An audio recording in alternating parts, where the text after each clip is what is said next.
distinguished and venerated business leaders assemble under one roof today, we aim to churn out ideas that will shape our future and redefine the way business is done in this age of globalization.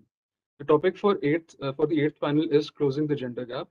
We have with us Ms. Nidhi Bhardwaj, Senior HR Business Partner of Danaher Corporation, Mrs. Aparajita Amar, co-founder of SHLC, Mr. Yash Arora, CFO of Indian Oil-Adani Gas. He will be joining in just a few minutes. Mr. Sahil Nayar, Senior Associate Director of KPMG, and Ms. Rita Kakati Shah, the founder and CEO of UMA. She is dedicated towards empowering women and minorities with self-reliance and career growth. An award-winning speaker and author who also serves as an advisor, ambassador, and diversity and inclusion expert to multiple organizations globally. She is also the moderator of this panel. So now we request Rita ma'am to initiate the panel discussion. Over to you, ma'am. Great, thank you very much. Good morning to everybody from London and a good evening to you all in India. I'm very excited to moderate today's discussion on closing the gender gap in the country with the largest democracy in the world, the second largest population, and a rigorously educated population with a diaspora migrating overseas and successfully establishing international roots, India. According to the global consulting firm McKinsey, if women were to play an identical role in labor markets to that of men, then as much as $28 trillion or 26% could be added to the global annual GDP by the year 2025. However, although the principle of gender equality is enshrined in the Indian constitution, there is still such a disparity not only in India but around the world. If you take the global economy, there are just 5 women CEOs of FTSE 100 companies as a start, and they are paid 54% less than their male counterparts. Motherhood and inadequate parental leave are just often first thoughts that come to mind, especially as research indicates that a third of women leave their jobs when they have children, and if they choose to return, they are 50% less likely to be asked for a job interview if their reason for leave was motherhood, according to Harvard Business Review. Women and minority-owned businesses have also been hit the hardest during the global pandemic, with $800 billion lost in estimated income in the year 2020 alone due to the pandemic, which is equivalent to the combined GDP of 98 countries, according to joint research conducted by the Global Institute for Women's Leadership at King's College London and Google.org. Then, there are also cultural barriers to gender equality.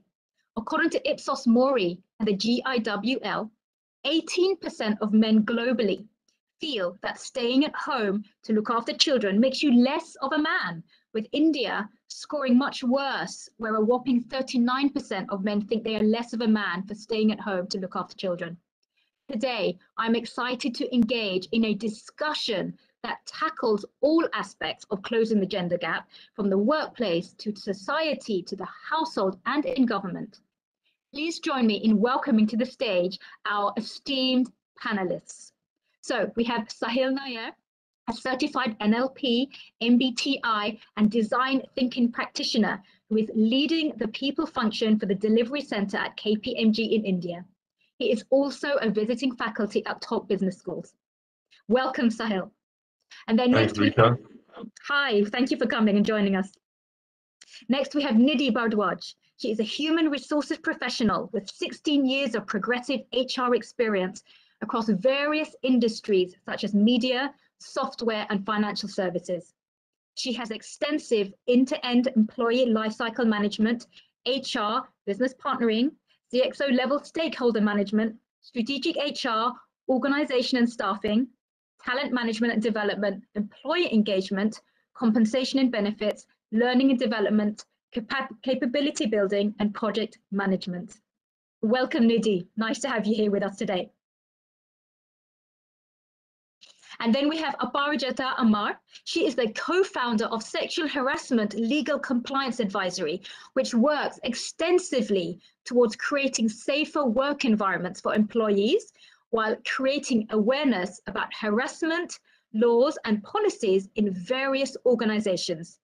She provides counseling services for aggrieved women, men, complainants, respondents, ICC members, and/or witness.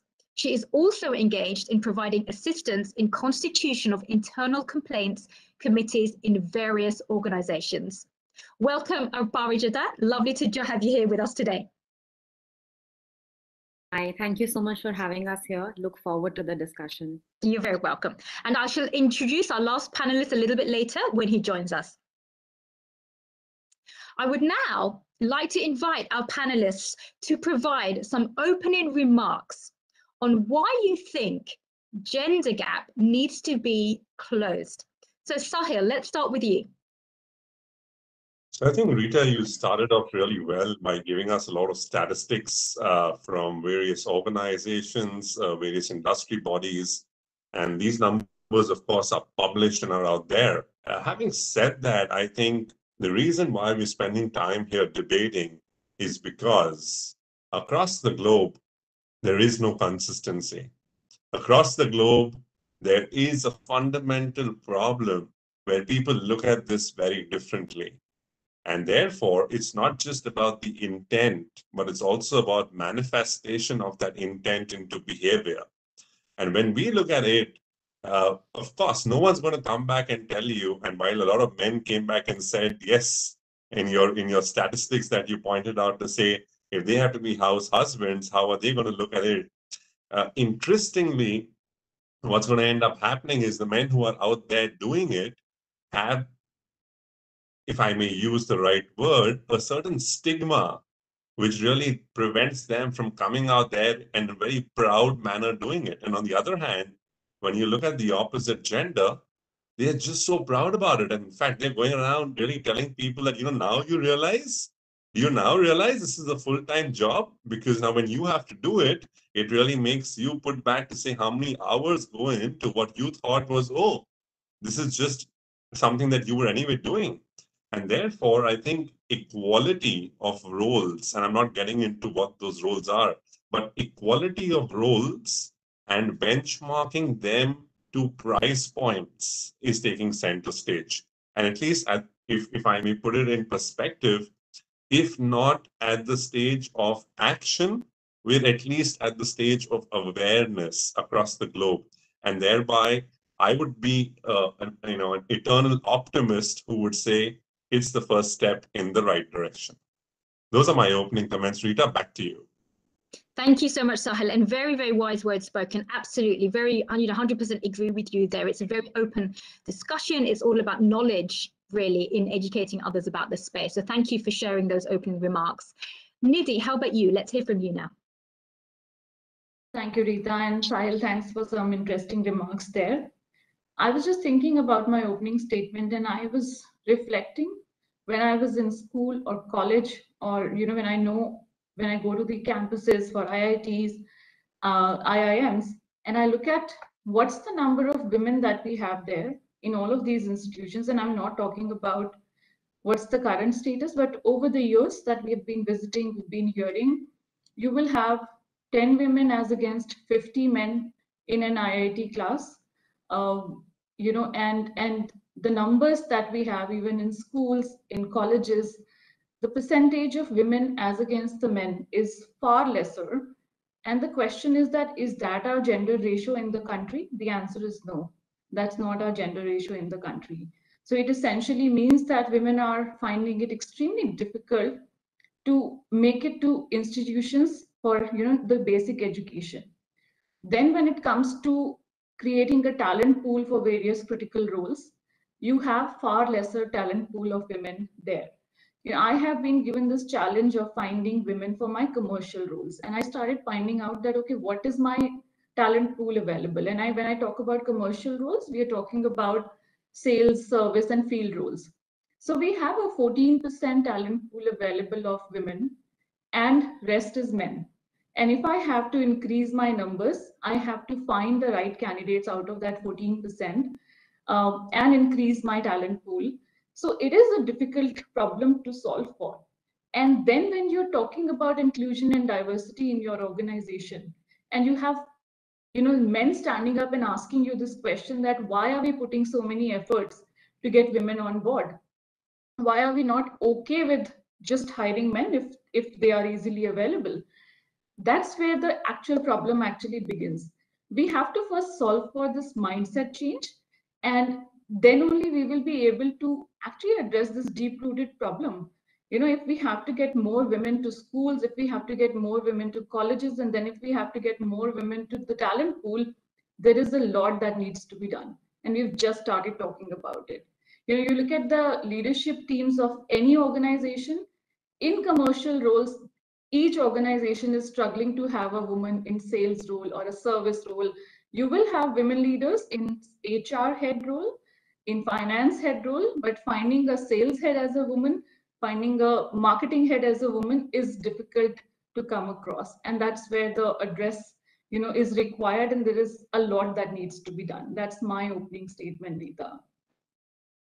Thank you very much for sharing that, Nidhi. And you're right. When you look at, I live in the US, and in the US, approximately 53% of graduates are female. And in the UK, where I currently am, it's 52%. In India, I believe it's 40%. And it's less than the quarter of those that actually progress, graduate, and go into senior level roles, about 19%, I think, according to IBM research. That in itself is showing that there's a problem, that yes, even though there's a slightly lower talent pool to start with, because it's very difficult to get over that stigma for education, then what happens? Are we doing enough to push forward the existing talent pool? What is being done enough? So I think you hit the nail on the head there, that there is a systemic issue almost amongst everything else to really, really push that forward. So thank you again for sharing those remarks. Aparajita, over to you now. Thank you, Rita. Thank you, Sahil and Nidhi. You have actually laid a very, very important base for me. And I think the first thing that I would like to first mention is that when we say gender gap, it's got such a wide base, right? What gender means also is so extensive. We really need to define what we mean by gender and what do we refer to in the gender gap. Taking context that, okay, maybe this particular conversation is keeping in mind that we're defining woman as the gender and the gender gap that we're talking about. Whenever we talk about it in a business sense, we say woman-led startup, woman founder. Even if you talk about Nykaa and the IPO that they launched, everywhere in news it was woman-led startup, woman unicorn founder. I feel that while genders do play a very, very important role, in the workplace, the emphasis that we put into roles, and whenever a woman is in a role, that something is also a point that we need to address. Specifically, when we talk about something like this, I think it goes down to going back to campus, going back to school and trying to understand how we're defining these gender roles. When we are working with colleges on gender inclusivity, gender trainings, even in IIT setups, while we're talking about the ratios of 10 to 100 of women students in comparison to men as students, even then those women are feeling discrimination over there. When they are in placement drives, and we have gathered all of this from anonymous questionnaire surveys while we're working with these colleges, the kind of discrimination that takes place is actually really present there, which really does need to be noted down. I think another very important point I would like to mention in my opening remarks is that, like Nidhi said, even when we want to reduce the gender gap and initiatives are taken, there is so much of confusion as to why we need to do that. So the moment we tackle that, the anger which comes with it, the shock which comes with it, when we put in laws, we need to ensure that those laws, if they're put in a gender neutral setup, maybe that creates a safer workplace for everyone and a more inclusive workplace. A lot of the acts, policies which are put in place to protect women, sometimes because they become gender specific, they create more of shock value instead of just creating that safe place, and create more anger. So I think we also need to refer to those points when we talk about gender gap and the measures that we're taking in place. I think that summarizes some of the important points. Aparajita, thank you so much. That was very well said. And I think, to your point, it's very clear, it's not just there's a frustration. Obviously, if you are that woman and you feel that these voices have been said and heard, you feel frustrated, but unless the general population gets educated and understands it and feels ownership, nothing is going to change. There is one thing about mandating things as well. You know, there are certain governmental policies you can put in place, but if you don't feel it, if you don't understand it, if you don't understand the importance of why it's needed, in a way, you're fighting against the grain. So this is exactly the problem you're talking about. Really appreciate you sharing your thoughts. Thank you for that. So thank you, everyone, for sharing your opening remarks. Sahil, what do you see as the main challenges preventing gender equality? So I think, Rita, you put it in perspective. I think the first point is to move away from what I typically call as the crib mentality. And I'm going to be very candid here, so respect my views with the candor that comes with it. I think for way too long, we played the victim card. There is an issue, the issue is on hand, let's pick it up, let's deal with it. But just playing the victim card is not going to take anyone anywhere. That's point number one. Point number two is there's a high level of sensitization that's also needed. Because if you look at various cultures and various societies, there is a lineage that really goes on generation to generation to generation, where even the younger person born in the family sees a certain behavior, sees a certain culture. And of course, this changing with partnering, but I think there's a high level of sensitization needed right at the time of adolescence to going to school, to upbringing that parents do for their children, whereby they're made to understand that, you know what, this is not right, this is not the way we need to look at it, because those are formative years and very impressionable years. And I think sensitization at that level is very important. And the third final piece, I think, is like Aparajita mentioned, I think there should be very stringent laws in place, which really, if you commit a crime under the civil code or the criminal code, you're dealt with it in that manner. But somewhere here, in terms of people don't realize and they don't quantify the damage that can happen when you really go the other way. And therefore, if some of these things are really put in as deterrents to ensure right behavior, I think we as a society, we as a community, we as a human race would really come a long way. So these are my 3 points, Rita. Sahil, thank you. Holding somebody accountable is exactly what it is, because at the moment people aren't. And it's almost like because there aren't that sort of rigor and that sort of laid out mandate, people don't know. So it's almost, how do you direct people to do that? And I like what you said about the victim mentality as well. There's one thing that both actually Nidhi and Aparajita shared about, when we call ourselves, women-owned businesses, women-led businesses, by almost calling it out to show the minority side of things, are we almost segregating and making ourselves more victimized because of that? And I'll give you an example. So when I started my career, I started off in finance, and I was at Goldman Sachs in London, and I started off on the trading floor, and I was the only woman at the time on the equity sales, pan-European sales trading floor when I started. And my thing wasn't at all, oh, I'm the only woman here. It's more like, how do I get my voice heard? We're talking about 20 years ago now. When I first started, I didn't know how to almost make my voice heard. I was shorter than everybody else just by virtue of physiology, being a woman, not a man. And I didn't know how to get my first heard. So I remember going on the trading floor, the trading hooter, when you have to announce in the morning, there has to be one trader that announces what are the 3 market ideas that the whole floor are going to trade on for Europe. And I remember I tried to do it one day. Not a single person heard me. They had their back to me the whole time. What I did from that, I could have run home and cried or quit. I didn't do that. I thought, you know what, let me observe what everybody else is doing. What is it about some voices that get heard and others not so heard? And I observed the ideas, the 3 ideas were very simple ideas, and it was very concise the way they spoke. When I tried to speak, I was like giving explanations and this, it was just too long. It was just too long. So then I did it again. A week later, I just put myself on there. I was the first one to that hooter and I pressed the button. This time I didn't sit down, I stood up. Why? That gave me height. Everybody else in the room was sitting, so it gave me height. Automatically people would see me and I leant forward. And by leaning forward, that almost automatically projected my voice. But before I went in the room, I asked 3 different people for the 3 top trading ideas, and I picked one from each of them. So I didn't even do the work myself. I thought, well, these are the guys trading it. They're the ones making money. I'm going to ask them. So they're in the room. They get happy because I'm using their ideas.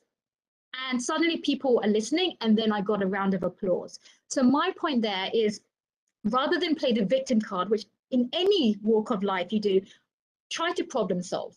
And I think this is something that helps, not just in the gender battle that we're talking about today, closing that gap, but it closes the gap in so many areas of society, just sort of showing that we can be the we, whoever the we is, you know, we can be on the level playing field.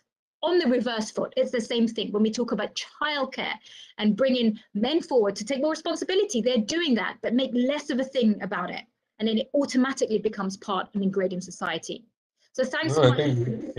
I think, Rita, I couldn't agree more with you. You've actually hit the nail on the head, because whenever you operate from a space of inadequacy, or a space where you're not good enough, or a space where, oh my God, why is this happening to me? You amplify results in that space. I'll give you a classic example. For the longest time, I kept going around saying, you know what, when someone would just push me to the wall or challenge me, and I would say, you know what, in human resources, I have done very well for myself. I've got 5 promotions in 10 years, even faster than the guys in business. And one day I sat back and I asked myself, here there's no gender, right? It's just Sahil versus, it's like HR as a support function versus business. And I sat back and I asked myself, I said, Sahil, what is this need of yours to keep going and saying, oh, you've grown so fast, you've done so well for yourself, or you're the youngest associate director, or this or that or the other. And I said, there is this deep-rooted notion that HR is a very slow career, or HR is enabled only by business, or business guys only grow and HR doesn't grow because HR is a support function. And then I realized that in my head, because I have that differentiation, every time I'm trying to bridge that gap. But the moment I took that differentiation away, I didn't feel the need to say it anymore. And therefore, even if a particular individual has done very well and has got listed and other things, I don't really see the need for us to attach the word woman to it. Yeah. Isn't she a human being first? Exactly. And we should be noted on our presence and what it is that we actually performance on that. So thank you, yes, Sahil, 100% agree with your thoughts on that. Now, speaking of HR, Nidhi, you are from HR background, and closing the gender gap has many facets. How do you define the main problem that is preventing the closing of the gap? So Rita, there are various aspects of closing the gap. And as I said that India, we have just started talking about even the gender from women and men standpoint. There is so much more that we actually need to do. The children in school these days, when I talk to my nephew and nieces, they are being taught equality. And they are just not thinking that this is going to be different for women and this is going to be different for men. And when you talk about even the LGBTQ community, they are very, very inclusive, even when I'm talking about a 13 or 14 or 15-year-old children these days. And when you will talk about that, when they come to the corporate and when they come to their professional careers, have we created the required infrastructure for us to be inclusive enough? Because not everybody in that organization is going to be from the same generation that these children will join in. If a 23-year-old today joins in and has a interaction with a 50-year-old, they have a different background which is actually playing in their mind, and there is this subconscious, unconscious bias that we are talking about, which needs to be addressed. The 25-year-old or 23-year-old, maybe somebody with different sexual orientation person will think that he is actually accepted because he was accepted in the very equal manner till now by his maybe peers. But if he faces that challenge in acceptability, we have to bridge that gap. And I have personally a problem with the statement that most of the corporates are using equal opportunity employers. I think we need to be biased now. We need to be biased in favor of women. We need to be biased in favor of LGBTQ community, because equal opportunity employment is not helping me. And I had this argument with my manager when I was telling her that, in some of my D&I efforts, I'm going to be onboarding some consultants who will give us, only women profiles. She said, but that's not being equal opportunity employer and we should not be doing it. I said, but tell me something. If I have a talent pool of 15% women in my country and 85% men, and I want to close some of my open positions with female talent, and if I just give it as a normal mandate to my consultants, what is going to be easier for them to find profiles?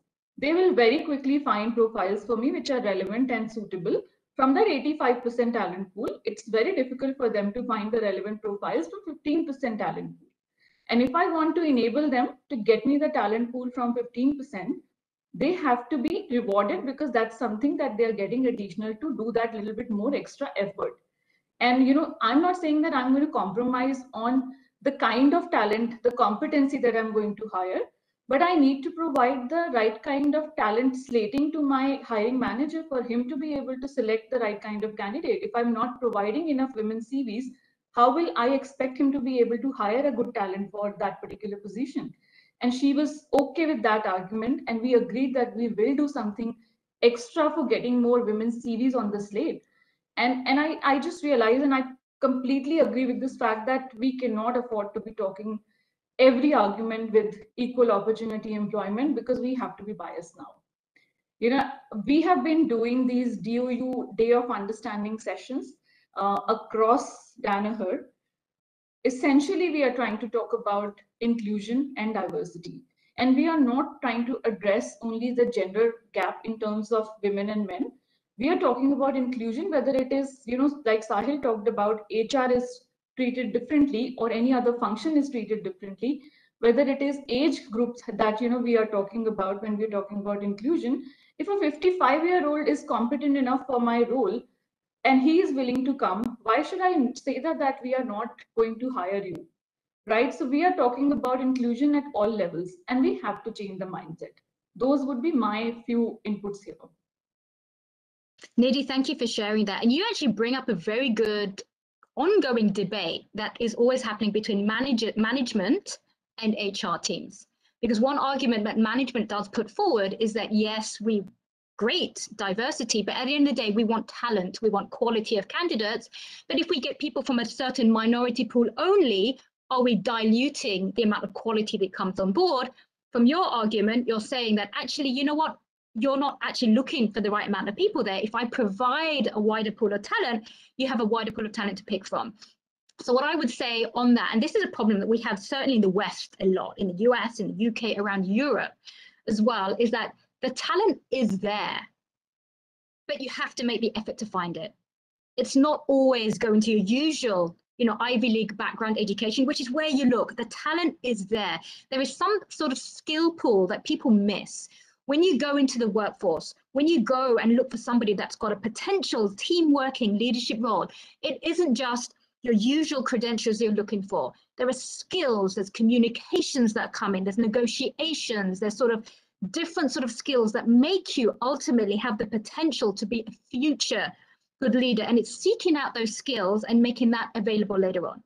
So that's one thing. And then Nidhi, to your other point, when you put forward these candidates, later on, at the end of the day, once these candidates, even if they get hired, are in the door, at the end of the day, if they don't work hard, if they don't produce, they're going to get fired. And there's nothing anybody can do, whether it's HR in any other team, because ultimately it's the quality and the product of your work. So that's a big thing as well, is that once you come in through sometimes these sort of schemes to help you in, the onus is on you. There should be no entitlement at that stage. It should be empowerment. How are you doing it to push yourself forward as well? So I think you make a really good debate there, actually, Nidhi, of something that is an age-old idea that has been actually spoken about. And it's a big, big concept right now that happens a lot. So on that note, I'm going to pass over to you, Aparajita. Sorry. Oh, sorry, If you're make a comment. Go for it. Yeah. If you're okay, Rita, I just wanted to chime in. I think please do. Nidhi made such a beautiful point, and we should just spend the next 30, 40 seconds talking about it. I think research has proven that for any job role, unless a woman is 90% sure, she won't apply for that role, as compared to the counterpart, a male, who's even 50-60% sure, he'd say, okay, let me at least go for an interview. Let me see how it is. Let me figure it out. And therefore, I completely subscribe to Nidhi's view to say, and as you alluded, Rita, it's not that the talent is not available. There are a lot of competent people out there, both from the female gender as well as the LGBTQ gender. The point is, are we going out there and really attracting them in the right manner to say, it's okay, you don't have to be 100% perfect to apply to the role? Because it's not that you're getting other people who are 100% right on, bang on, done the role, been there, done that. And therefore, the self-limiting inhibitions, an environment needs to get created to help them get over that. Because in their mind, they're thinking, oh, I might not be good enough, but even your 80% is good enough for the role. And therefore, many people hold themselves back from applying. So that's the only additional point I wanted to add, Rita. Absolutely, and thank you so much. And actually, the study you mentioned, Harvard Business Review, did that study, and they showed that women will apply for jobs if they literally tick off 100% every single box, and men will apply and get those jobs if they only tick 60% of boxes. Part of it is confidence. Part of it is just, you know what, I think I can do most of that, and it's coming across. Part of it also, women tend to be more introverted sometimes, and men more extroverted. And it's that personality we have to get beyond when someone's comfort level to go beyond that. So thank you again for sharing those points. Aparajita, over to you. What are some challenges? Sorry, ma'am, if I'm interrupting. Rita, ma'am, I would just like to inform you, Mr. Yash Arora has also joined. Great. Okay, thank you. So I'll just let Aparajita speak and then I'll bring Yash in. Thank you for letting me know. Sahil, thank you for bringing up that Harvard study. I think that's such an important study, and I'm sure all of us have read it at some point or the other. Absolutely agree. And I think a lot of my counterparts as well, when we graduated from college, when we were applying, I actually noticed this difference amongst my male batchmates and my female batchmates. When we were applying for positions, I think there was this limitation as well. So I don't think this is something which happens only with a certain section. This is something which happens across the board. This could be because of cultural barriers. This could be just a mix of factors, right? And that actually helps us understand how deep-rooted the problem is. So it's not something which is going to go away like this. It requires a constant effort. It requires effort across the board. So it can't be just a training which is going to make it go away, or just hiring someone which is going to make it go away. Nidhi, you mentioned something about hiring only women as in certain roles and only wanting to hire them in that section. We actually got a legal query for this at one point of time. So in our legal office, an organization reached out to us asking us that if we only hire women employees, will that make our organization discriminatory? Will that violate the equality policy? Which clearly it doesn't. But I think that is also sometimes maybe a limitation which stops some people because there is no clarity on it, right? But it is definitely something which I think more and more people are now trying to do. But we need to get the word out more and help people understand that it's perfectly okay if you do that, if you're only hiring women for certain roles. Because I think a lot of organizations, maybe not the top corporates, but a lot of organizations in the startup roles or other sections, they're still looking to hire women employees only to fit the minimum category or minimum amount that is required to fit their ratio. So we really need to move beyond that scope of hiring. I also feel that one of the challenges which I have seen in the area that I am working in, specifically in POSH, I feel that there's a lot of mistrust which is now there amongst all genders. Because so many policies that come in are one gender specific, it causes confusion as to what about us. So I think that also needs to be inclusive, because if we are going to create policies which should actually be beneficial for everyone, only then everyone will be actually understand the inclusivity aspect of it. And I also feel that while we are doing this, we do need to understand that in an organization, you have employees of all categories and of all ages, and generation gaps are increasing much faster. So what we understand of gender, what we understand of gender roles is also really, really varied. When we do faculty training sessions and when we do student training sessions, the kind of queries that come up, they are so drastic. maybe a teacher will say, can I make a gendered comment? Is that sexual harassment, or is that something which is not okay for someone? And a student is asking you a completely different question on, is it okay to ask someone sexual orientation? So a lot of understanding also needs to be taken on that, and then your initiatives need to be taken. And I think one thing which some organizations have been successfully able to do is create gender inclusivity calendars. So it's not something which you're just doing in a particular month. It's something which is going on around the year. I think that would be some of the points which I would specifically want to talk about. Rita, over to you. Great. Now, Aparajita, one point that, sorry, Rita, Aparajita, one point that I would have asked those people coming and asking that if we hire only women, will we be discriminatory? My question to them would have been, till now you were hiring only men. Were you being discriminatory or not? Yes, yes. So we did have a very thorough discussion on it. We even did the entire legal scope on it to understand that why is this question even coming up? There is no limitation on it. But because some companies are following their international protocols of gender equality in what they call it, right? That you can't discriminate when you're hiring. So the way you can't say that, okay, I can't hire a woman for this role. So can you say that, okay, I can't hire a man for this role? So I think there was coming more from that space, but definitely that was a question which completely shook me up to say that, okay, how does this become applicable in that sense? Yeah, so it's funny you say that, because in New York State, it is illegal to discriminate by gender. So you cannot say, Yeah. I'm going to hire more women than men. You cannot do that. You have to hire, even if it's a women-owned makeup company or a lingerie company for only women products.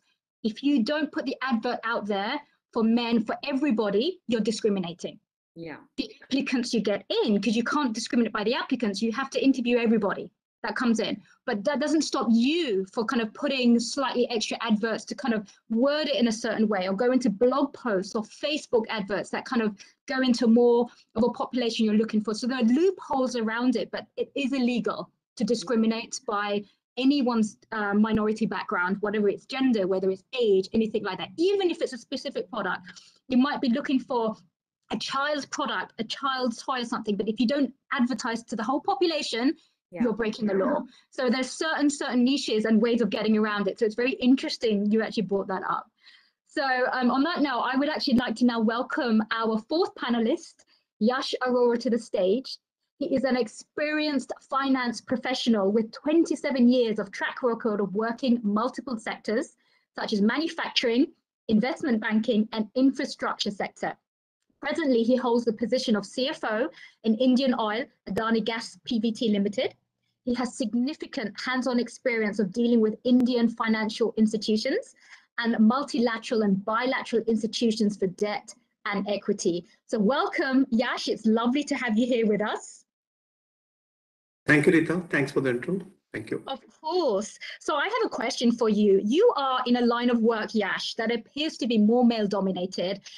What do you see as the challenge to tackle closing the gender gap? Okay. See, we are into the oil and gas industry. The challenge that we face is, I think what we do more, we need blue-collar job workers, basically. Right? What we do, we lay the pipelines. What we reach out to the government authorities for permissions for RW. Right of way, and which means it's more of a coordination job with government authorities. Then what exactly, and another is a plumbing job when we reach out to any domestic household for the gas connectivity. So you will find it's more of a blue collar job, and presence of the woman in particular in this is hardly there. Maybe women have not chosen to get into the sector, or the operating of the heavy machines while laying the pipelines. It's more critical, it's more men dominated. The challenges that we face is, I will say, it's more of a cultural or the physique of the personality of the gender, basically. That is the way we put it. Now, we don't expect the women to be, operating the heavy machines. In some of the countries, I've still seen women, they're doing the plumbing jobs, but still not seen operating the heavy machines like the cranes, others, not seen so far. Therefore, what is there for us basically? Those are the challenges that we get it. And in addition, the challenges that we face is even if we want to hire, there are hardly any resources in the country. So that's another challenge we face it. And I think that's the key challenges. Plus the women, and we do have the late working hours, say for example, and also we're into the customer services where we need to attend day and night. If somebody is having a gas leakage, if we need to reach out by 2 a.m. at the night, we have to, right? Woman is not expected to go over there. So these are more of jobs which are more, I'll say, towards men. Therefore, there's hardly much probability available to the women to get into this job. Yeah, over to you. Yash, thank you for sharing that. And it's interesting that you share that example, because I like to think of, our colleagues in not the same industry necessarily, but similar ones in different countries. So in the US, for example, the construction industry, it's traditionally very male dominated, as you have described. But what's been happening over the last few years is there's been a big, big marketing push to say we want more women involved. So even they start earlier, they go into education, they go to schools, universities, construction jobs to make it cool. Like, what can women do in construction? If you think back to really young ages when girls and boys are at school for the first time, they all wear hard hats together. They all are superheroes at the same time. They don't discriminate. They don't know the difference. They all think they're invincible at that age. And it's almost carrying through that mentality to say, okay, maybe there are some physical restrictions that, lifting this, lifting that, for example, but supervisory sort of planning, there's different sort of roles that can potentially be done no matter what the gender you are. So that's what the construction industry are doing. They're making a big, big push right now to try and get more women. And it's working so far. It's marketing, it's what's cool. Because remember, there's an image that's been out there. The image now are women wearing hard hats and men too. It's, looking at construction, looking at almost women that have architectural backgrounds, design thinking backgrounds, engineering backgrounds are being really tapped now for that kind of thing. So I think the point being, where there's a will, there's a way. There's creative ways around it. And in Scandinavia, in the oil and gas industry there, women are very much absolutely in the pipelines. So how have they got them and not other countries? So again, it's marketing. It's, there is an argument that biologically the women are a little bit, structured differently over there. But it's not just biological. There's a marketing. It's a way of saying that there are certain jobs which haven't got that gendered bias from an early age, which starts from society, it starts from household. So I think, Yash, you make some really, really good points there. But I think, to Nidhi's point, when she was talking earlier before you came on, that it is a very HR concentrated area, but it's marketing as well. It's everybody has to come together with these sort of things to help push to get more people from different genders involved in these different roles as well. And when we talk about gender, there are many, many factors at play when we talk about this gap. There's the household bias that we just talked about, there's cultural bias, there are systemic changes that are needed, there's workplace, and there's policy as well, governmental policies, and these are just examples. So I want to now ask you guys what you think needs to be done to close this particular gap. Feel free to share any personal examples you may have that you feel are relevant to this example. So Sahil, I want to start with you.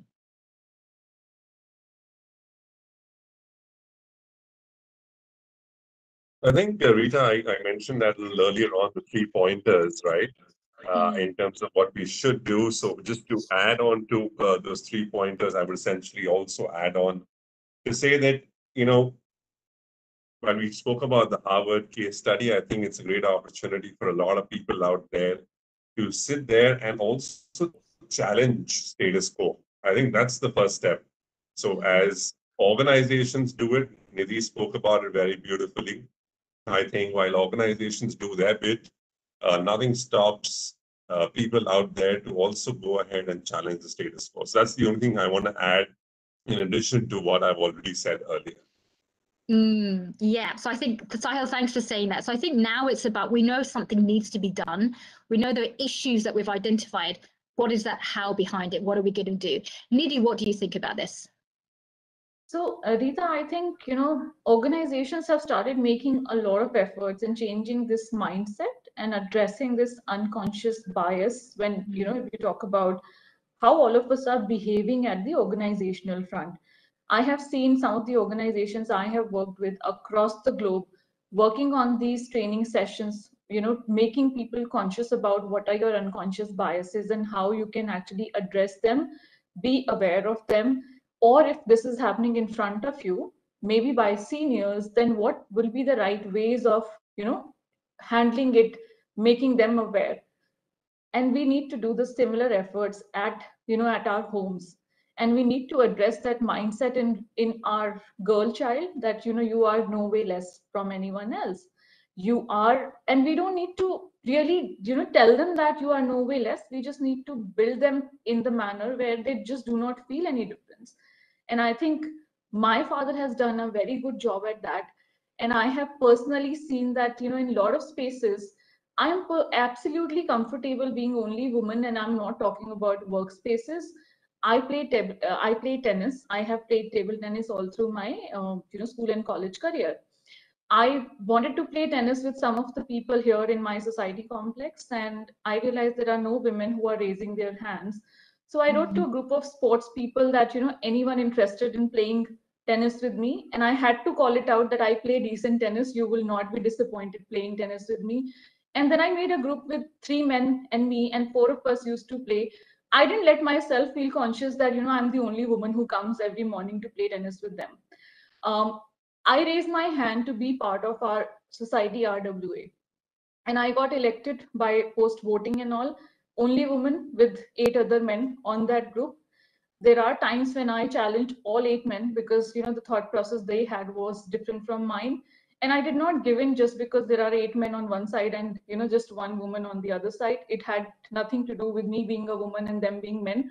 I had a different view, and I put it on the table, and I put it as strongly as they were putting it on the table. So we need to do a good job with how we are raising our girl child, and we are giving them that confidence that if a man can shout in a meeting, you can also shout. I mean, I'm not encouraging people to raise their voices, but they don't need to get afraid if somebody else is just raising his voice. Absolutely, Nidhi, really, really well said. And to your point, when we're talking about the corporate world now and what happens, this starts at home. This messaging starts from birth when we're kids. I'll give you an example here in the UK, in the US, for example. You take your little boys and your little girls to the playground.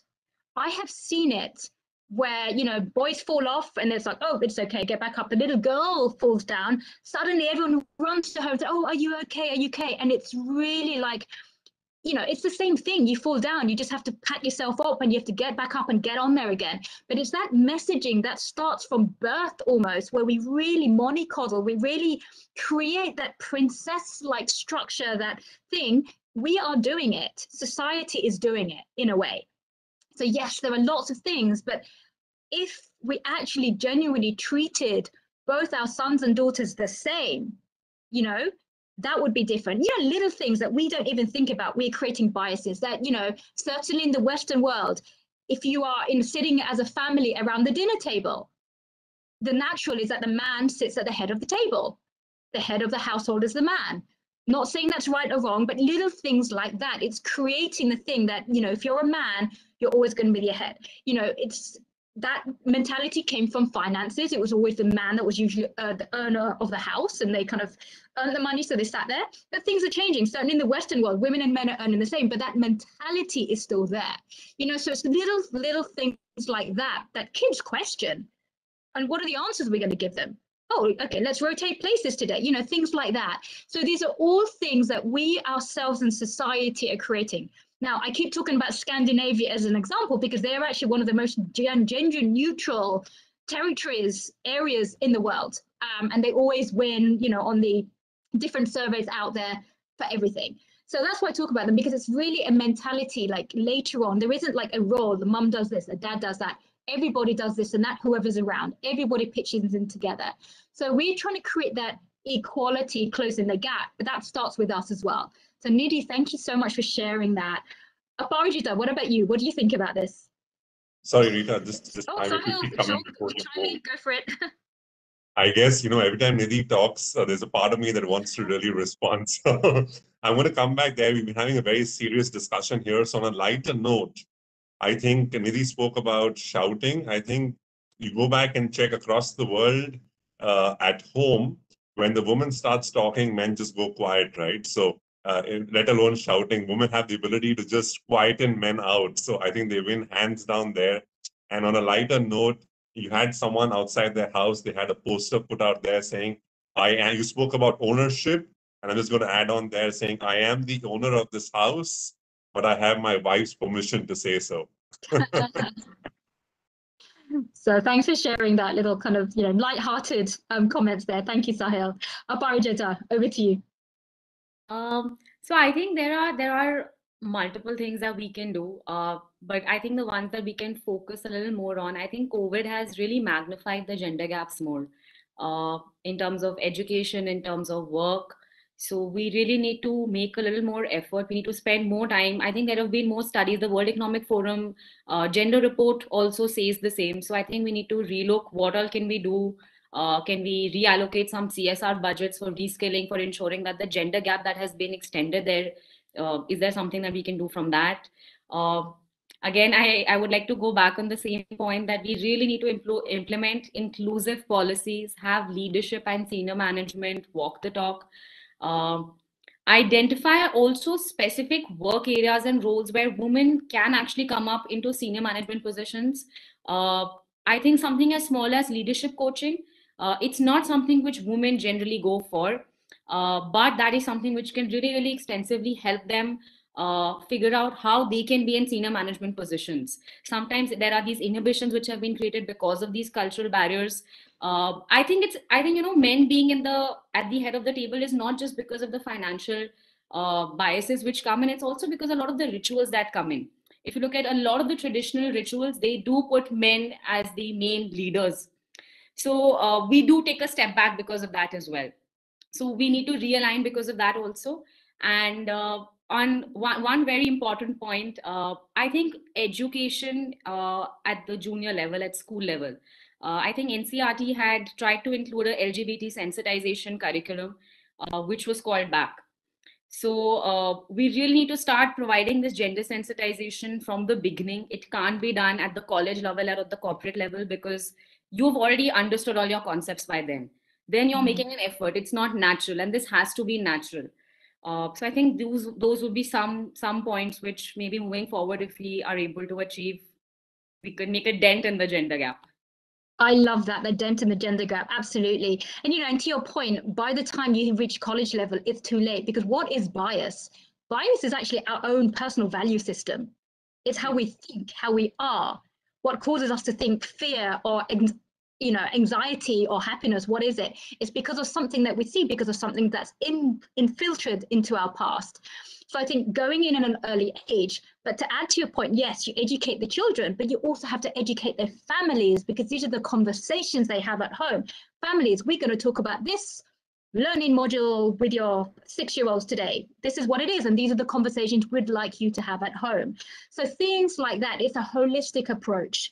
Otherwise, the child learns one thing and her parents say something completely different, and they're conflicted.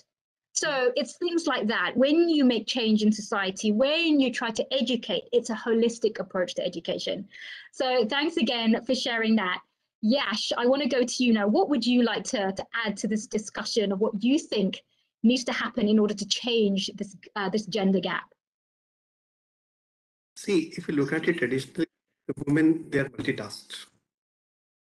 Okay. As a result, what happens, and they are better managers than the men. That's my experience. So what happens when the pandemic has further established these inherent abilities, or these have been more proven, I will say. So as a result, what has happened now? Pandemic has reduced the opportunities. As a result, the women are the worst sufferer because they are the persons who have chosen to have more sacrifice because they have chosen to manage their house better, or say let the men to work, right? Rather than they going to the work and the men at home. When the opportunities are lesser, so therefore they have been impacted and they have been managing the household chores better.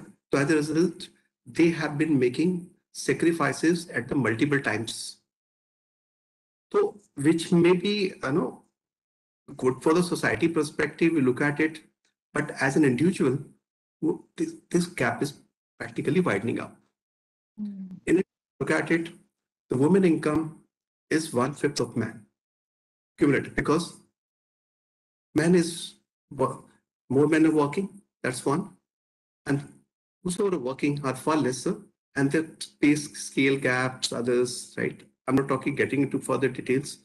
So as a result, women, they do not have too much economic power. I think that is what is critical. How the economic power can be, garnered by the women, by that's only can come through education. And more they're educated, they will be able to be independent. So therefore, it is very, very critical for them to be independent. And the way I look at it, whatever they earn, the houses are normally given to the family, whereas, or say, finances are managed by men.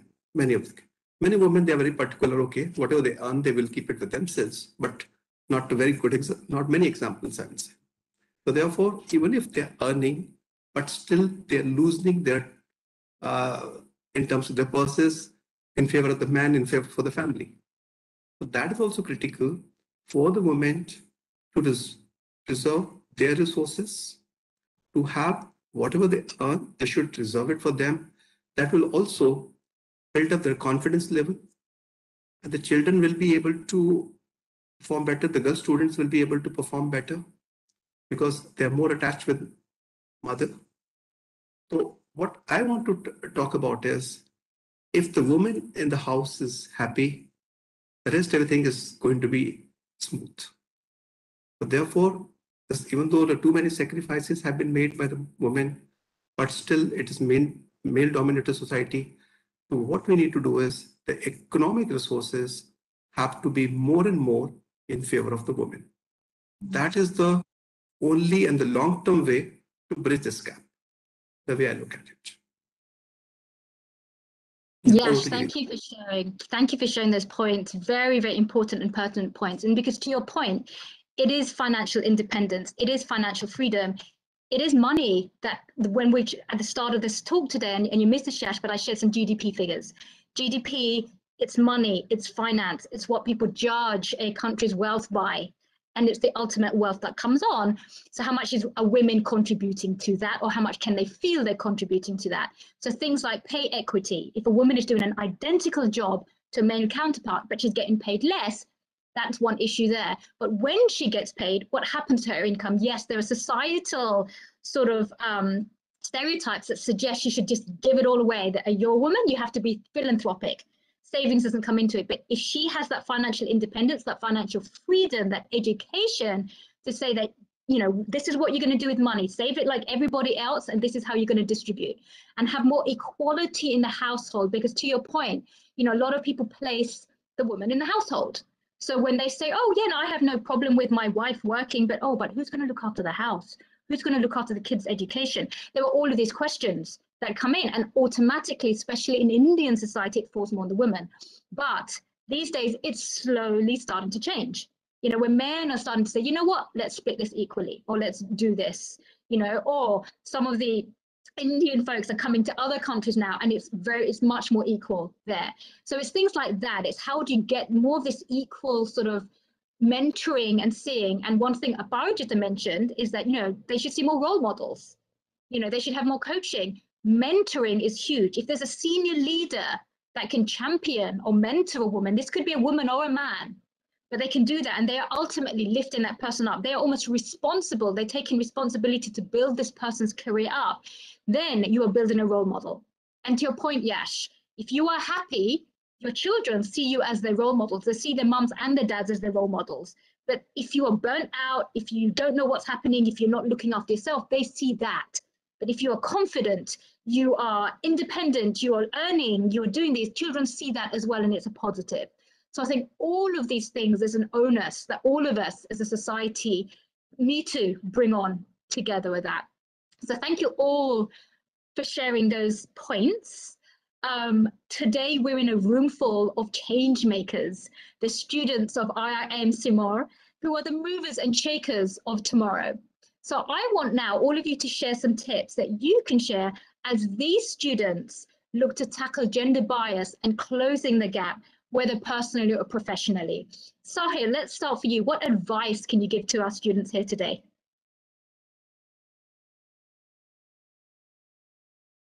I think, Rita, I've been associated with this institute for over 4-5 years now. And I think they've really done the difference. There was a time when they invited me to come on campus, and their class was a class of all males. And today in the audience, I also see a lot of girl students here. So I think they are living the talk. We're not just having this as a conference to debate a topic, but from when they started their batch with an all guys batch today to seeing women also, because they had their own challenges being the Himalayan IIM to have women colleagues, the women students join in. But I think they have made the quantum shifts. I think they're living the talk. I love that. Live in the talk. Thank you for sharing that. Nidhi, how about you? I would say that the very first thing we all need to do is remove this gender gap from our own minds. Start believing that we are all equal and women are able to do whatever men are able to do, and we are not expecting any differentiation basis gender, whether any advantage or victim mentality. First, start believing that we are all equal, and second is that start raising your hands. Start questioning wherever whatever you think is not right. And I have seen this happening with my nephew, challenging us on lot many things which we say in a usual sense of things, and he says that no, but that's not being equal, or that's not right. And interestingly, we appreciate that. I have appreciated women at my workplace who have come back to me saying that my compensation I don't think is right, and I did not question it till now, because I thought, in my family scheme of things, I was just an additional earner. But now I've started asking myself this question, that why I'm not asking for additional compensation as well. I deserve it. And I said, I appreciate that and I like it. So we need to first take away this, the gender gap from our minds, and then only we will be able to make a difference in the society as well. Very good point. So all of us having a more confident mindset to just remove that, because then if we feel it internally, we can carry that messaging forward. Thank you for sharing. Aparajita, over to you. What would you advise? I think we've discussed a lot of important points in the panel discussion today. Can't come up with one specific point, but definitely that don't let this just be another panel discussion, right? Let some of these important points reflect with you. Think about it. Like Nidhi said, challenge, question things around you, situations around you, and whatever you can do, or whatever you can do, try to do that. There's nothing, no effort which is too small. Even if you're able to help one person overcome this gender gap, I think that is a huge victory for us. So just that, and keep in mind that gender is inclusive, so it's not one specific gender you're talking about. So that would be my take on it. Thank you, Aparajita. Yash, how about you? Say, as far as this gender gap is concerned, everybody has to keep in mind this gender gap is likely to stay, as per the World Economic Forum report, and this is going to take another 136 years, as per the latest report. As far as this gap is concerned, that will take maybe the lifetime of all of us sitting in this conference. But that doesn't mean that anybody is deprived of or is less than the others. So therefore, what we need to look at it, just look at themselves. What is the best version of us? Say, what's the best version of myself? What I am, what I can contribute better. And that is the way to give a better than better version of yourself. That is the way to look at it in future. I think let this gender gap be remained is a more of a theoretical discussions. Practically, we look at it. Okay, there's no gap. Let's believe that and move forward in life. That's my message to the students. Great, thank you everybody so much for that. And just something I'll add from my side is that you guys are all change makers. Change makers happens grassroots. It's one person at a time. So all of you have a pledge, have something that you can take away from today, from this entire weekend of amazing sessions that you've all been attending. I think, what can you do personally? You know, do you know somebody that you can call and mentor yourself? Do you know a female in your life, a younger sister, a sibling, a cousin, a nephew, a niece, whoever it is, somebody that you can say, how do I help them further their career? Somebody that has no opportunity to do what you're doing, how can you help them? Can you call when you call up your families next, or when you spend time with them or have a meal, talk to them about this, make a topic about, you know, gender and about the advancement of women or for different genders, and actually make that a discussion point.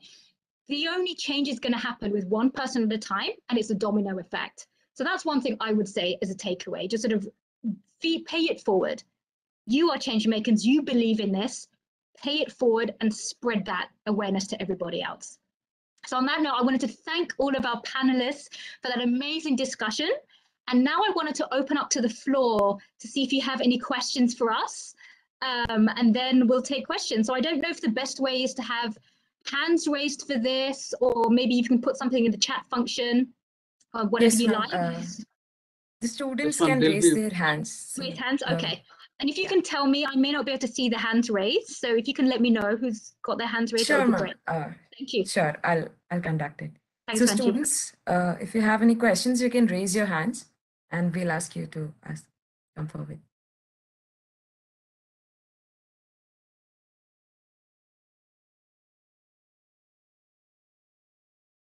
Shruti, while please we're go waiting ahead. for people to ask questions, I wanted to ask you, what's your main takeaway from this conference?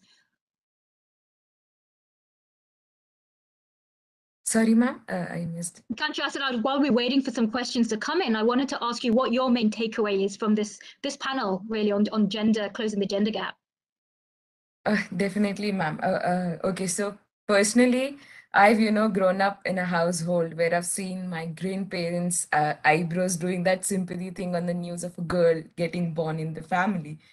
So, getting to know the views of such industry experts about how various initiatives are being taken to make, the industry more inclusive, it's really overwhelming.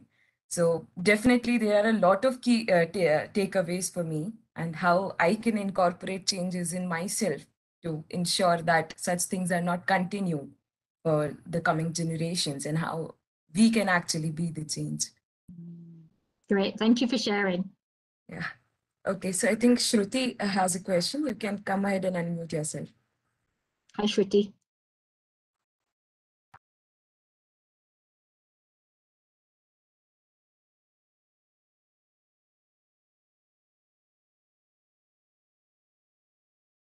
Shruti, do you have a question? I can't see Shruti, so.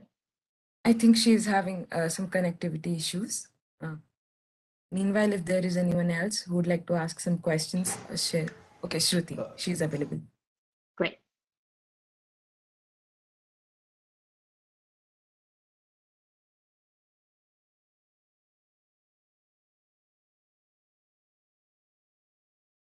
Empowering women, and how both girls and women should recognize their potential physically, emotionally, and mentally.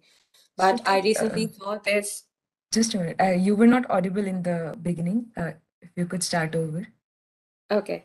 Again, thank you very much for such a stimulating discussion. My point to the panel is that we have explored extensively about empowering women and how they should recognize their potential physically and emotionally. But I recently saw this really nice advertisement by the Man Company and their campaign called Gentlemen Tum Hi To Ho. It was about like most people think men rarely care about appearance, hairstyle, or clothes, and lock these men out who outwardly care about things because share muh nahi dote concept is deeply rooted in our minds. So I wanted to know the panel's opinion about redefining the definition of a gentleman in order to bridge the gender gap. Thank you. That's a great question, Shruti. Thank you. Who would like to have a crack at that? So the first, the first line that I would like to share is the Man company is owned and opened by one of my batchmates from MBA, Hitesh Dhingra. And when I saw this advertisement, I actually posted it before he posted on his timeline, saying that, hats off to you for creating an inclusive advertisement. Because in that, they are saying that men are also equal to women. We are always appreciating women for their appearances. We are always, saying that women can do this. And also they have not only covered, a particular kind of men in that advertisement. They have covered various kind of men, whether somebody is bearded, somebody is appearing to be feminine, somebody is appearing to be very gentleman-like, but they're saying that you are all gentlemen. So the point that they are trying to make is equality. They are saying that, we have not said this enough to you, but this is an opportunity we are taking to appreciate you also for your appearances and for your looks, something that we were always doing for women. So I thought that, this was very well thought, although this is obviously related to their product because it's a male grooming product company, but they are trying to make it an inclusive and equal, advertisement space. And I kind of appreciated that for sure. Thank you, Nidhi, for sharing those thoughts. Any one of our other panelists want to share anything on that?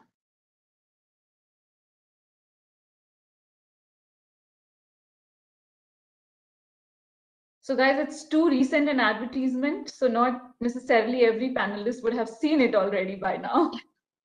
No, but it sounds very intriguing. I mean, I haven't seen it myself, but I'm going to look it up and find that out. So yeah, it certainly sounds novel.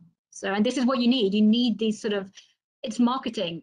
That's what changes perception and mindsets. So I think It's great. All right, then can we take the next question?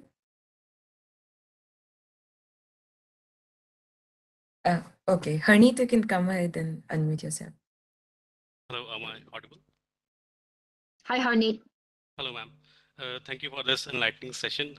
We actually, needed this. Everybody needs this in a MBA journey where it's a stepping stone towards the industry.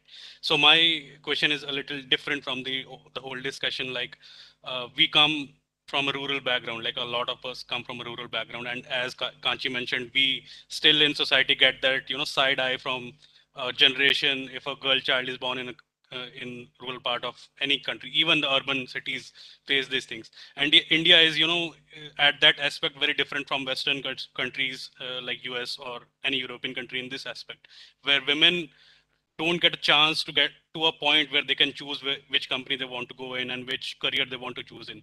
There are still a lot, as you mentioned at the start, like the percentage of women that get to make the decision is very less in India.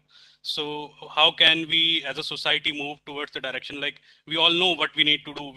There are a lot of slogans, there are a lot of campaigns to respect women and empower women, but to make that, to make it to a normalcy, how long it will take and what steps can we do as a new generation, what can we do in this thing? Thanks, Harneet. I'll just make a quick comment and I'll pass on to the panelists. One thing I would say is that, there's a phrase, a leopard will not change its spots. So rather than think, okay, let's try and change our great-grandparents' viewpoints, it's so inbred in a way, let's pick our battles. I would say start with the education grassroots from who we can change. Education now, children now, people at your age group, conversations you guys have with your friends now. There's a degree where, we respect our elders. That's just part of culture that we're from, right? And yes, we may not always agree with some of the mindsets from the older generation, but they are an older generation. I'm not saying they're right, they're wrong. It's an older generation, but what we can effect change is the new generation, the change makers of today. older generation, while we respect them, they're not the change makers of today. They're on the way out at some point, you know, but the new generation, the change makers, is what changes how we think in society. So I think from my perspective, focus on what you can change, focus on the low hanging fruit, yeah, and make that your mission. Thanks so much. And the other panelists, please do opine on what you think too. Rita, I think I absolutely agree with you. It's important that whatever is in our control, we first try to do that. I think it could be small steps. Help people around you understand how you got into IIM. Help people understand when you get into the right workplaces, how you got a job there. Understand how you can help them understand how do they prepare for the interview, how do they figure out their compensation. Start working on those factors, right? Because you have been able to successfully achieve those, and a lot of people might face challenges in just doing that as well. So if you are able to enable people in that, you've created a lot of you've made your dent in the gender gap. I think that's what you can kind of try to do. I have a suggestion here, and this is one campaign that I had initiated at Honeywell when I was working there, and I was leading the inclusion and diversity.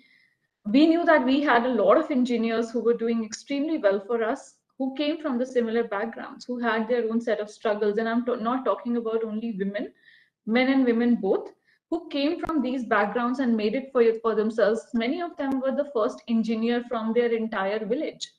So we said that we are starting with the campaign called Celebrating You.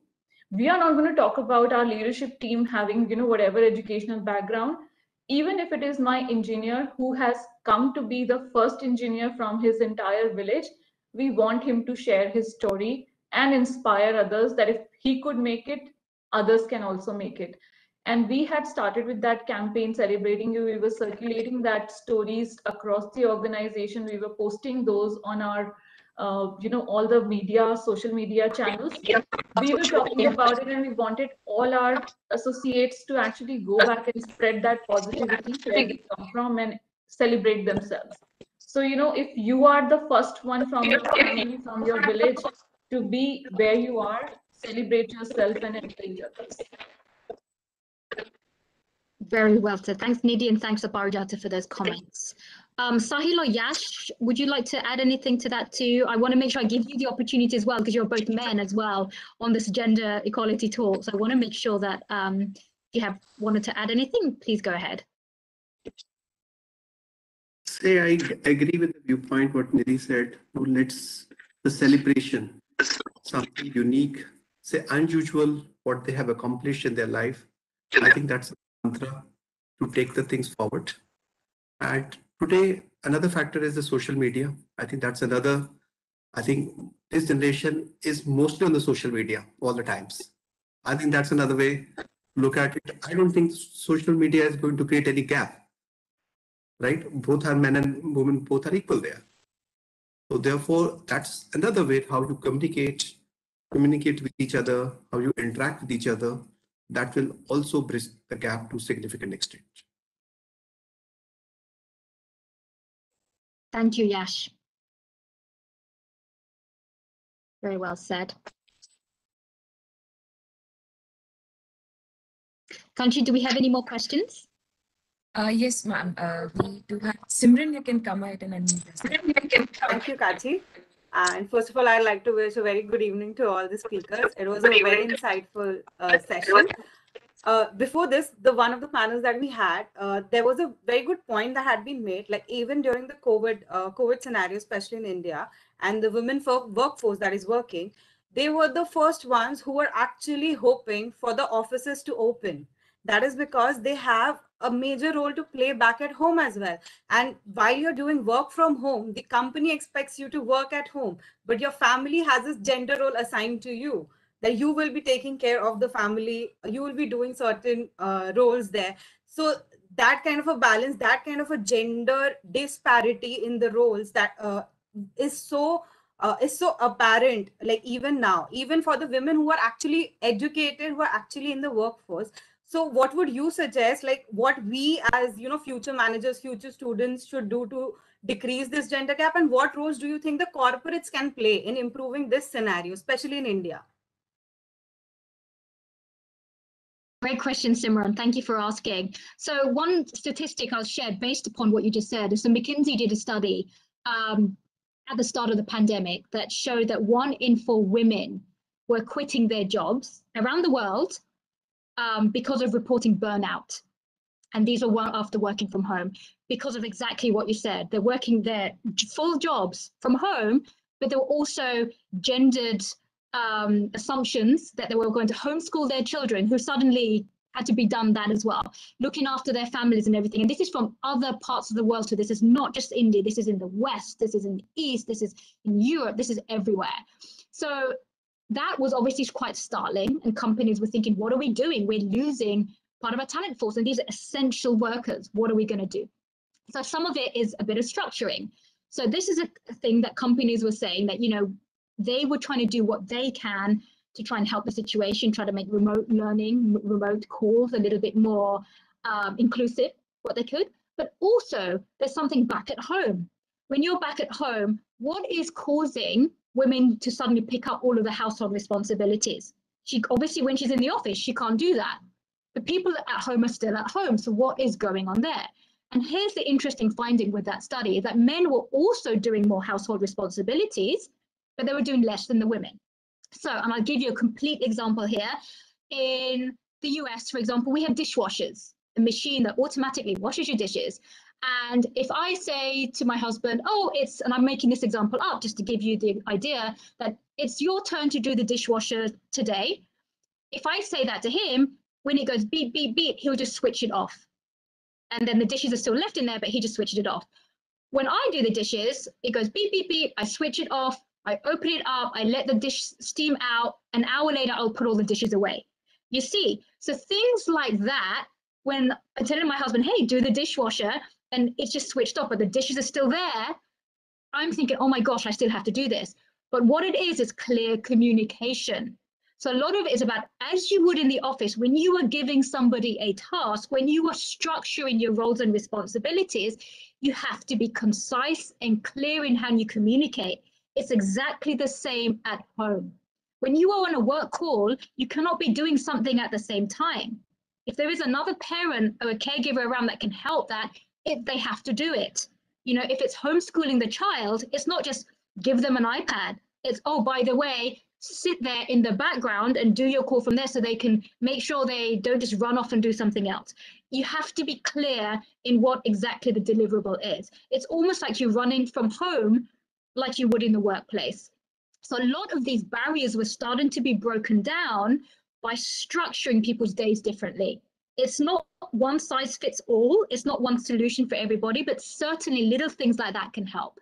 That's what I found in my experience anyway. Thank you, ma'am. Thank you. Yeah, but just other panelists, please jump in and feel free to let us know what's worked for you in this sort of scenario as well. I just want to share one example. I remember somebody on my LinkedIn channel, maybe somebody I did not know directly, but through someone, I saw that there was a picture posted by a gentleman appreciating his wife who is sitting and working on her laptop, has the baby crying while sitting on her lap. And he was saying that my wife is a hero. She can do multitasking. She's managing the kid while she's working and delivering what she was required to deliver. And I saw that many of us, including myself, I said that instead of standing there and clicking picture and making a hero out of somebody, on social media, you needed to take up and share the responsibility. And I'm not appreciating this picture because this is looking like making a hero out of a victim. So you need to, bridge the gender gap at your home first. Absolutely, Nidhi, you've actually just highlighted that's the very issue with the picture in the first place. Rather than clicking the picture, why aren't you picking up the child and then click the picture? Yeah. So you're basically open and entertaining the idea in the first place. Absolutely. Yeah, I would like to add here. Say the woman inherent strength, she's multitasking. So as a result, she is the person who is also making the sacrifices at the multiple times. I think the level of sacrifices have to be reduced. I think that's the only way to reduce that level of stress. Well said, Yash. Yes, and don't always wait for the woman to ask for help, volunteer help. Do something, take something off the plate of those sacrifices, exactly. Thank you, ma'am. Thank you, all the speakers, for that insight. That this was really nice talking to you all. Very welcome, Simran. Kanchi, I think we have time for one more very quick question, if we have any. Actually, we do have questions, but our placements chair, Mr. Bhavin Shah, is here. So I would like to, welcome him on stage to present his speech. Welcome. Thank you, Kanchi. All right, so I think we are at the conclusion of event. Since yesterday morning we had started, and I would like to mention to our present panelists and speakers that we had been invited 40 plus speakers, and around 10 plus different topics have been discussed so far throughout these 2 days. So a lot of knowledge has been shared here, and certainly it is very useful to our students and to us also. So beyond that, I would also like to mention that throughout these 2 days, we learned different aspects of Corona and COVID, and where different leaders have faced the issues, how they have resolved that, how they overcome that, and what are the different problems that could be arise in future. So certainly it has not been recorded anywhere in the book or literature, but the students and we our academic fraternity are going to learn a lot of out of this discussion. So I am very thankful to you because all of you have spared your time, all the panelists, speakers, and other those who have been a part of this event. Lot of other topics like changing your leadership, then changing organization, reinventing leadership, and many more aspects are already discussed. Even at the conclusion, we have discussed gender gaps, like Aparajita and Nidhi and Rita have shared their views. Yes, and Sahil has also shared different thoughts over that. So I'm very thankful to you, all of you, Nidhi, Rita, Aparajita, Yes, Sahil, for this fantastic session. Apart from these, obviously I'm not able to mention all the 40 plus speakers name over here. So if I have missed out all of them, so please look at that matter, but don't no need to bother that. Yes, all of the sessions were very useful and knowledgeable, and certainly we are going to gain a lot of knowledge from this. On this platform, I would also like to mention that we have completed this 4th edition of Nirmaan, and due to continuous support of our director from IIM Sirmaur, Professor Neelu Rometra, this could have been possible. So from next time, I'll say that we will arrange more huge event than this, and we'll expect more speaker to share their views, probably in person or physically on our campus. So I'm very again thankful to all of the industry leaders who have spared their time. I'm thankful to faculties and supportive staff, whether it is admin, accounts, IT, or those who are involved directly or indirectly in this event. I want to congratulate and appreciate the efforts of industry relationship team, leadership team, media cell, or other committees and students, those who have been involved throughout these activities. They have been planned since a couple of months ago for this event to make it a success, and I declare it's a grand success. And next time we would like to see all of you industry people physically at our campus. I will be grateful if somebody is interested even I'm not talking about interest. I'm inviting you, all of you, to host at IIM Sirmaur for any kind of requirement that will match our students for the placements or internship. So once again, thank you all very much for this event and making it grand success. Thank you, all of you. Bhavin, thank you so much for having us over. It was always a pleasure being associated with the Institute for the last couple of years. I think one group that we forgot to thank, which I want to do on your behalf, is all the students who have been sitting through these sessions through yesterday and today. It's not easy to listen into panel discussions back to back the whole day with their videos on. So everybody who's on video and on, huge congratulations. While you find the industry academia stress, they put in a lot of effort and got us all together. I think all the students, a big applause to each one of you as well for soaking in so many perspectives, and you should put them to good use. And I wish each one of you all the very best. Thank you, Sahil. Thank you so much from my side, and wanted to thank all the panelists and thank you again for having us all. This has been really, really great experience. And I think we've all learned something to take away from this as well. So thank you again. Thank you, Rita. Thanks. Yeah, thanks all. Thanks, Bhavin, for inviting us. I would suggest the next time you should have one more topic, like we have the gender equality. I think maybe the next topic should be the sharing of responsibility equality. I think that should be the topic also. Yes. Thank you. Definitely, sir. That would make a great discussion for sure. So as Professor Bhavin Shah or as Sahil sir has very rightly summarized, this is where this whole, I'm sorry. Is anyone trying to say something? I'm sorry. No, you can continue. Okay, thank you. So this event has been such a huge success. Doing an MBA actually can be a very, tough ride. It can take us going high into motivation to plunging very deep into questioning ourselves, day and night. But having such great leaders present in front of us who share their real life experiences give us that faith that we are in it for something really huge.